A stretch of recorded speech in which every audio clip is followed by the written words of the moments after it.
Welcome to Tamil சமையல். வாங்க, நம்ம இன்னைக்கு சுவையான அருமையான சிக்கன் கடாய் செய்ய போகிறோங்க. வாங்க எப்படி செய்யலாங்கிறத பார்க்கும். ஒரு 1/2 கிலோ சிக்கனை சுத்தம் பண்ணி வச்சுருக்கோங்க. அதில் ஒரு அரை எலுமிச்சம்பழம் சாறு, ஒரு 2 ஸ்பூன் தயிர், கொஞ்சம் உப்பு, கொஞ்சம் காரப்பொடிங்க. இந்த 4ஐயும் போட்டு நல்லா பிசைஞ்சு ஒரு அரை மணி நேரத்துக்கு சிக்கனை ஊற வச்சிடலாங்க. பாருங்கள், நம்ம நல்லா பிசைஞ்சு ஒத்தாப்பில் பிசைஞ்சு ஒரு தட்டு போட்டு அதை மூடி வச்சிடலாங்க. இப்போ தேவையான பொருட்கள் என்னென்னங்கிறத பார்க்கலாங்க. மிளகு, ஜீரகம், பட்டை, லவங்கம், அன்னாச்சிப்பூ, ஒரு பிரிஞ்சி இலை, காரப்பொடி, மல்லிப்பொடி, மஞ்சள் பொடி, கொஞ்சம் தனியா, 2 மிளகாங்க.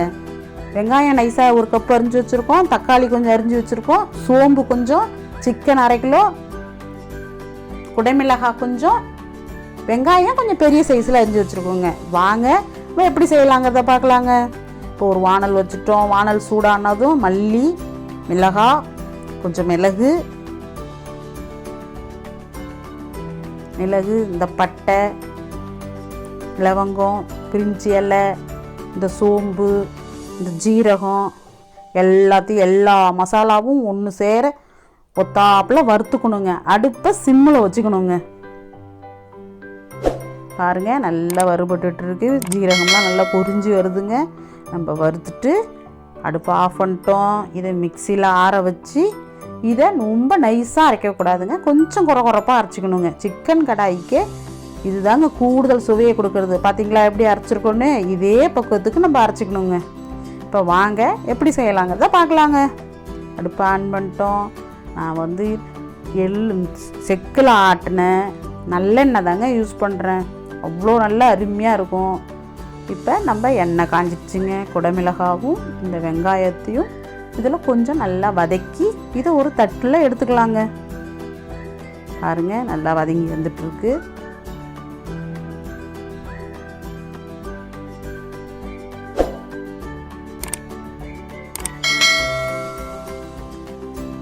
பாருங்கள், நல்லா வதங்கிடுச்சு. இதை நம்ம வேறு ஒரு தட்டில் அள்ளி வச்சுக்கலாங்க.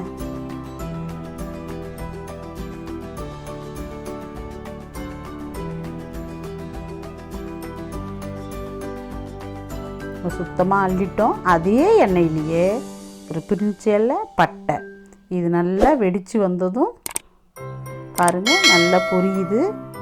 இது பொரிஞ்சதும் நம்ம நைஸாக அரிஞ்சு வச்சுருக்கோம் இல்லைங்களா வெங்காயம், அதை கூட நல்லா சேர்த்து நல்லா நல்லா ஒரு கோல்டன் கலரில் வர்ற அளவுக்கு நல்லா வதக்கி எடுத்துக்கலாங்க.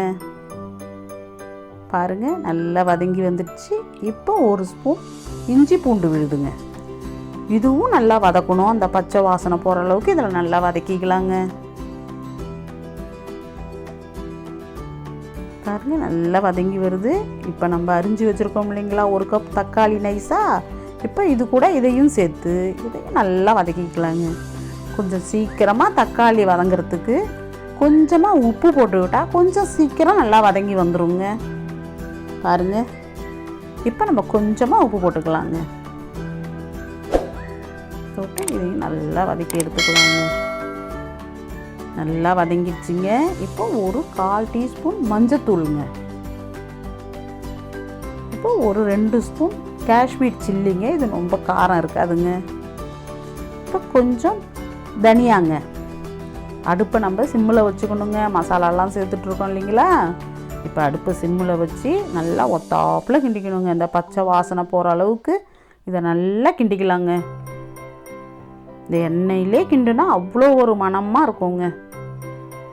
பாருங்கள், நம்ம நல்லா கிண்டிட்டோம். இப்போ ஊற வச்ச சிக்கனை இது கூட சேர்த்துக்கலாங்க. இந்த சிக்கனு நல்லா இந்த காரமெல்லாம் அதில் போய் ஏறுற அளவுக்கு ஒரு நல்ல ஒரு பெரட்டி விடலாங்க. ஒரு 2 முறை நல்லா கிளறி விட்டு கொஞ்சமாக அந்த சிக்கன் ஊறின தண்ணியவே அதே தண்ணியை கொஞ்சம் சுத்தப்படுத்தி இதில் ஊற்றிடலாங்க. அவ்வளோதாங்க. ரொம்ப தண்ணியெல்லாம் இப்போ சேர்க்க வேண்டாங்க. கொஞ்சம் வெந்த பிற்பாடு நம்ம சேர்த்துக்கலாங்க. பாருங்க, இப்போ திட்டமாக இருக்குங்க. இப்போ ஒரு 1/4 வாய்ஸ் வேகட்டுங்க சிக்கன். பாருங்க, நல்லா சூப்பராக அவ்வளோ வாசனையாக இருக்குங்க. கொஞ்சம் நல்லா வெந்திருக்கு. 3 நிமிஷம் வேகட்டுங்க. பாருங்க, நல்லா வெந்திருக்கு பார்த்தீங்களா. இப்போ இதில் ஒரு வரமிளகாய் 2, கொஞ்சம் புதினா, கொஞ்சம் மல்லிங்க, இதையும் போட்டு கொஞ்சம் நல்லா கிண்டி விட்டு, இப்போ நமக்கு எந்த அளவுக்கு தேவையோ அந்த அளவுக்கு, நம்ம கடாய் எவ்வளோ தேவையோ அந்த அளவுக்கு கொஞ்சம் தண்ணி வச்சுக்கலாங்க. தோசையை இப்போ சப்பாத்திக்கு தொட்டு சாப்பிட்ற மாதிரி கிரேவியாக வேணும்னாலும் வச்சுக்கலாம், சாப்பாடோடு போட்டு சாப்பிட்ற மாதிரி வேணாலும் வச்சுக்கலாம். நம்ம எந்த அளவுக்கு தேவையோ அந்த அளவுக்கு தண்ணி வச்சு இப்போ நம்ம நல்லா மூடி வச்சிடுறோங்க. பாருங்கள், 5 நிமிஷம் ஆயிடுச்சு. எப்படி கொதிச்சு எவ்வளோ சூப்பராக இருக்குது பார்த்தீங்களா. தண்ணியெல்லாம் நல்லா உறிஞ்சி எழுத்து அருமையாக இருக்குங்க. இப்போ தான் நம்ம என்ன செய்யணும்னா, மிக்ஸி ஜாரில் நம்ம நுணுக்கி வச்சோம் பார்த்தீங்களா அந்த பவுடரை இப்போ இதில் சேர்த்துக்கணுங்க.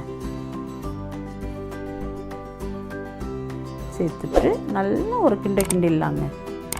அவ்வளோ மனமாக அவ்வளோ ஒரு டேஸ்ட்டாக இருக்குங்க. இந்த மாதிரிலாம் ஒரு முறை ட்ரை பண்ணி பாருங்களேன், அவ்வளோ சூப்பராக இருக்குங்க. பார்த்தீங்களா. இப்போ ஒரு 15 முந்திரி, ஒரு 4 பீஸ் தாங்க நம்ம தேங்காய் வச்சுருக்கோம். அதை நம்ம மிக்சியில் நல்லா அரைச்சிட்டு வந்துட்டோம் ஒரு பேஸ்ட்டு பதத்துக்கு. இப்போ இதில் சேர்த்துக்கலாங்க. சேர்த்து ஒரு நல்ல ஒரு பெரட்டை பெரட்டி விட்டுடலாங்க. அவ்வளோ சூப்பராக இருக்குங்க. பாருங்க, சூப்பராக இருக்குது பாருங்க. அவ்வளோதாங்க, ரொம்ப சிம்பிளுங்க இது. ஒரு 5 நிமிஷம் இதை மூடி வைக்குங்க. பார்த்தீங்களா எவ்வளோ சூப்பராக ரெடி ஆகிடுச்சு பாருங்க. இப்போ ஒரு பெரட்டி உள்ளாங்க. இப்போ நம்ம அந்த வெங்காயமும் குடமிளகாவும் வதக்கி வச்சோம் இல்லைங்களா, இப்போ அதை கூட சேர்த்து இதையும் ஒரு கிளறி விடலாங்க. அவ்வளோ நல்ல சுவையாக இருக்குங்க. இது வெந்தும் வேகாத மாதிரி இருக்கும். இது கூட சேர்த்து சாப்பிடக்குள்ள அவ்வளோ ஒரு மனமாக இருக்குங்க. இதில் ரொம்ப சிறப்பு என்னன்னா, இது கஸ்தூரி மேத்திங்க. இதை கொஞ்சமாக அதில் பவுடர் பண்ணி அதில் போட்டு இறக்கி பாருங்களேன், அவ்வளோ நல்லா அருமையாக இருக்குங்க. அவ்வளோதாங்க, ரெடி ஆயிடுச்சுங்க. சுவையான சூப்பரான சிக்கன் கடாய் தயார். இது போன்ற வீடியோக்களை நம்ம அந்த சேனலில் தொடர்ந்து பார்க்க மறந்துடாதீங்க. சப்ஸ்கிரைப் பண்ணுங்கள், லைக் பண்ணுங்கள், ஷேர் பண்ணுங்கள்.